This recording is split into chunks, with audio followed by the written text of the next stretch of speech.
Анхны хүүхдийн өсөлтийн клиник тод ээж эмнэлгийн 10 жилийн ойн баярын хурал боллоо. Тод ээж эмнэлэг нь хүүхдийн өсөлт божилтой холбоотой бүхий л үзлэг онцлогоо хийж, онцлогооны хариун дээр тулгуурлан хүүхэд бүрт тохирсон өсөлтийн клиник эмчилгээ ба спорт эмчилгээг хослуулан хийдэг юм а.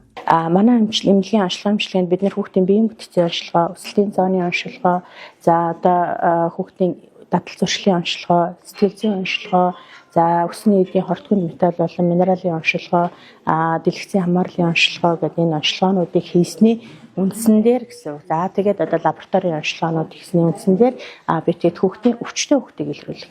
Гэтэл энэ онцлогоонуудыг одоо хийхгүйсэн ч гэсэн бид нэр урьдчилан сэргийлэх онцлогоонуудыг эмчилгээнүүдийг бас хийгддэг. 10 жилийн ойгоо ухтаад 2024 оноос эхлээд бид нэр эмнэлгийнхаа байрыг томруулсан. Эмнэлгийнхаа байрыг томруулж байгаа нь гол утга учир нь юм бэ гэхээр бид нэр хүүхдийн сэргээн засах төвийг нэг ажилуулахаар бэлтгэл ажлаа хангаад ингээд эхнийхээ шатны шалгалтуудыг амжилттай даваад ингээд явж байгаа.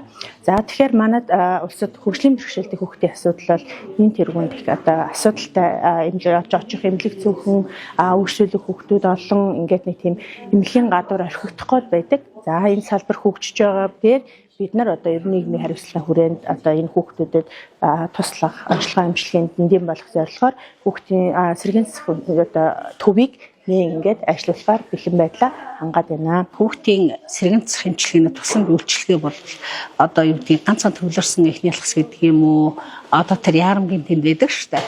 Тэгээд яг хэдэн нөгөө суйлууд энэ төр байгаа. Тэгээд ер нь хөлөл хэрэгцээ, шаардлага өндөр байгаа. Одоо яг манай энэ байршил маань бас хэвтэйхэн байдаг. Баян зүрхт үүрэгтэй одоо энэ сэргээн засах эмнэлэг нэгдэж байгаад бас талархалтай байна. Одоо бид нар 10 жилийн хугацаанд 44 мянган нэмэх кейс, тэр дундаа яг өсөлтийн асуудалтай 21 мянган кейс бол байгаа. За энэ дундаас одоо юу гэдгийг өсөлт хөгжилт нь илүү бид нар дээр ирснээр гэсэн үг. Өсөлт одоо навхан болох хэрэгслээ сэргийлсэн, өсөлтийн хоцрол эмчилгээ хийлгэсэн хүүхдүүд бол зөндөө байгаа.